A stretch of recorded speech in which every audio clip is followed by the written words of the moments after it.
about to place ourselves in a position of some peril." "You may say so, sir, indeed," returned the butler. "It is well, then, that we should be frank," said the other. "We both think more than we have said. Let us make a clean breast. This masked figure that you saw, did you recognize it?" "Well, sir, it went so quick and the creature was so doubled up that I hardly could swear to that," was the answer. "But if you mean, was it Mr. Hyde? Why, yes, I think it was. You see, it was much of the same bigness, and it had the same quick, light way with it. And then who else could have got in by the laboratory door? You have not forgot, sir, that at the time of the murder he still had the key with him. But that's not all. I don't know, Mr. Utterson, if you ever met this Mr. Hyde." "Yes," said the lawyer, "I once spoke with him." "Then you must know, as well as the rest of us, that there was something queer about the gentleman. Something that gave a man a turn. I don't know rightly how to say it, sir, beyond this, that you felt it in your marrow, kind of cold and thin." "I own I felt something of what you describe," said Mr. Utterson. "Quite so, sir," returned Poole. "Well, when that masked thing, like a monkey, jumped from among the chemicals and whipped into the cabinet, it went down my spine like ice. Oh, I know it's not evidence, Mr. Utterson. I'm book-learned enough for that. But a man has his feelings, and I give you my Bible word it was Mr. Hyde." Aye, said the lawyer. "My fears incline to the same point. Evil, I fear, founded evil, was sure to come of that connection. Aye, truly, I believe you. I believe poor Harry is killed. And I believe his murderer, for what purpose God alone can tell, is still lurking in his victim's room. Well, let our name be Vengeance. Call Bradshaw." The footman came at the summons, very white and nervous. "Pull yourself together, Bradshaw," said the lawyer. "This suspense, I know, is telling upon all of you. But it is now our intention to make an end of it. Poole here and I are going to force our way into the cabinet. If all is well, my shoulders are broad enough to bear the blame. Meanwhile, lest anything should really be amiss or any malefactor seek to escape by the back, you and the boy must go round the corner with a pair of good sticks and take your post at the laboratory door. We give you 10 minutes to get to your stations." As Bradshaw left, the lawyer looked at his watch. "And now, Poole, let us get to ours," he said, and taking the poker under his arm, he led the way into the yard. The scud had banked over the moon, and was now quite dark. The wind, which only broke in puffs and draughts into that deep well of building, tossed the light of the candle to and fro about their steps until they came into the shelter of the theatre, where they sat down silently to wait. London hummed solemnly all around, but nearer at hand, the stillness was only to be broken by the sound of a footfall moving to and fro along the cabinet floor. "So it will walk all day, sir," whispered Poole. "Aye, in the better part of the night. Now, only when a new sample comes from the chemist, there's a bit of a break. It's an ill conscience that's such an enemy to rest. Sir, there's blood foully shed in every step of it. But hark again, a little closer. Put your hearts in your ears, Mr. Utterson, and tell me, is that the doctor's foot?" The steps fell lightly and oddly with a certain swing. For all they went so slowly, it was different indeed from the heavy, creaking, tired tread of Henry Jekyll. Utterson sighed. "Is there never anything else?" he asked. Poole nodded. "Once," he said, "once I heard it weeping." "Weeping? How that?" said the lawyer, conscious of a sudden chill of horror. "Weeping like a woman or a lost soul," said the butler. "I came away with that upon my heart, that I could have wept too." But now the 10 minutes drew to an end. Poole disinterred the axe from under a stack of packing straw. The candle was set upon the nearest table to light them to the attack, and they drew near with bated breath to where the patient foot was still going up and down in the quiet of the night. "Jekyll," cried Utterson with a loud voice, "I demand to see you." He paused a moment, but there came no reply. "I give you fair warning. Our suspicions are aroused, and I must and shall see you," he resumed. "If not by fair means, then by foul. If not of your consent, then by brute force." "Utterson," said the voice, "for God's sake, have mercy." "And that's not Jekyll's voice, it's Hyde's," cried Utterson. "Down with the door, Poole." Poole swung the axe over his shoulder. The blow shook the building, and the red baize door leaped against the lock and hinges. A dismal screech as of mere animal terror rang from the cabinet. Up went the axe again, and again the panels crashed and the frame bounded. 4 times the blow fell, but the wood was tough and the fittings were of excellent workmanship, and it was not until the 5th that the lock burst in sunder, and the wreck of the door fell inwards on the carpet. The besiegers, appalled by their own riot, and the stillness that had succeeded, stood back a little and peered in. There lay the cabinet before their eyes in the quiet lamplight, a good fire glowing and chattering on the hearth, the kettle singing its thin strain, a drawer or two open, papers neatly set forth on the business table, and nearer the fire things laid out for tea. The quietest room, you would have said, and, but for the glazed presses full of chemicals, the most commonplace that night in London. Right in the midst there lay the body of a man, sorely contorted and still twitching.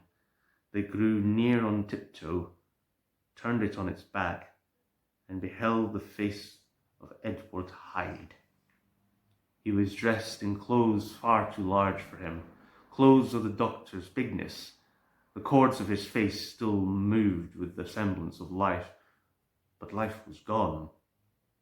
And by the crushed phial in the hand of the strong smell of kernels that hung upon the air, Utterson knew that he was looking at the body of a self-destroyer. "We have come too late," he said sternly, "whether to save or punish.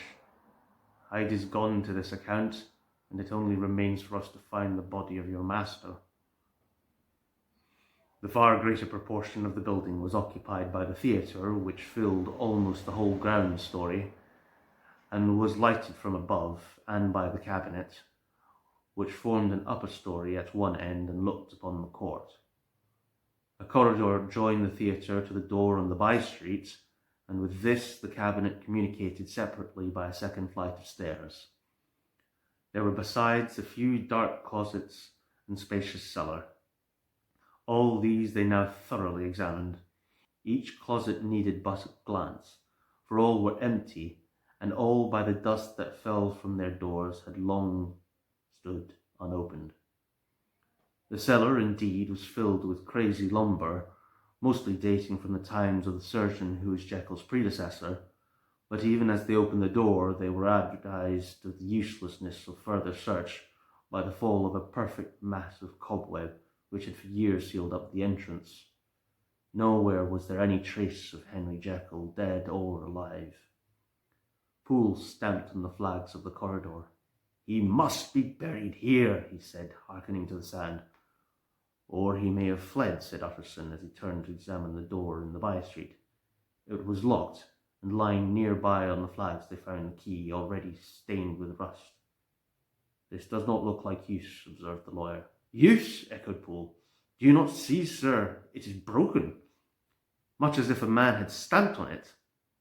"Ah," continued Utterson, "and the fractures, too, are rusty." The two men looked at each other with a scare. "This is beyond me, Poole," said the lawyer.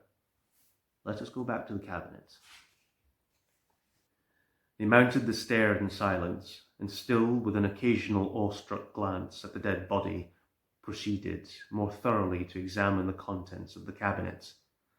At one table there were traces of chemical work, various measured heaps of some white salt being laid upon the glass saucers, as though for an experiment in which the unhappy man had been prevented. That is the same drug that I always bring him, said Poole, and even as he spoke the kettle with a startling noise boiled over. This brought them to the fireside, where the easy chair was drawn cosily up, and the tea things stood ready to the sitter's elbow, the very sugar in the cup. There were several books upon the shelf. One lay beside the tea things open, and Utterson was amazed to find a copy of a pious work, for which Jekyll had sometimes expressed a great esteem, annotated in his own hand with startling blasphemies. Next, in the course of their review of the chamber, the searchers came to the cheval-glass, into whose depth they looked with an involuntary horror. But it was so turned as to show them nothing but the rosy glow playing on the roof, the fire sparkling in 100 repetitions along the glazed front of the presses, and their own pale and fearful countenances stooping to look in. "This glass has seen some strange things, sir," whispered Poole. "And surely none stranger than itself," echoed the lawyer in the same tone. "For what did Jekyll—" He caught himself up the word with a start, and then conquering the weakness, "What could Jekyll want with it?" he said. "You may say that," said Poole. Next they turned to the business table. On the desk, among the neat array of papers, a large envelope was uppermost, and bore in the doctor's hand the name of Mr. Utterson. The lawyer unsealed it, and several enclosures fell to the floor. The first was a will, drawn in the same eccentric terms as the one which he had returned 6 months before to serve as a testament in case of death, and as a deed of gift in case of disappearance. But in place of the name of Edward Hyde, the lawyer, with indescribable amazement, read the name Gabriel John Utterson. He looked at Poole, and then back at the papers, and last of all at the dead malefactor stretched upon the carpet. "My head goes round," he said. "He has been all these days in possession. He had no cause to like me. He must have raged to see himself displaced, and he has not destroyed this document." He caught the next paper. It was a brief note in the doctor's hand and dated at the top.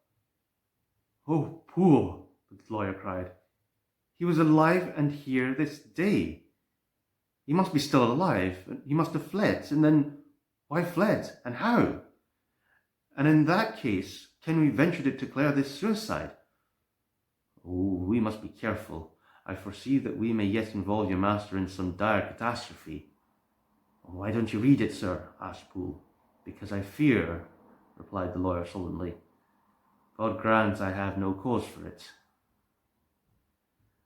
And with that he brought the paper to his eye, and read as follows: "My dear Utterson, when this shall fall into your hands, I shall have disappeared, under what circumstances I have not the penetration to foresee, but my instincts and all the circumstances of my nameless situation tell me that the end is sure and must be early. Go then, and first read the narrative which Lanyon warned me he was to place in your hands, and if you care to hear more, turn to the confession of your unworthy and unhappy friend, Henry Jekyll." "There was a third enclosure?" asked Utterson. "Here, sir," said Poole, and gave into his hands a considerable packet sealed in several places. The lawyer put it in his pocket. "I would say nothing of this paper. If your master has fled or is dead, we may at least save his credit. It is now 10. I must go home and read these documents in quiet. But I shall be back before midnight, and we shall send for the police." They went out, locking the door of the theatre behind them, and Utterson, once more leaving the servants gathered about the fire in the hall, trudged back to his office to read the 2 narratives in which this mystery was now to be explained.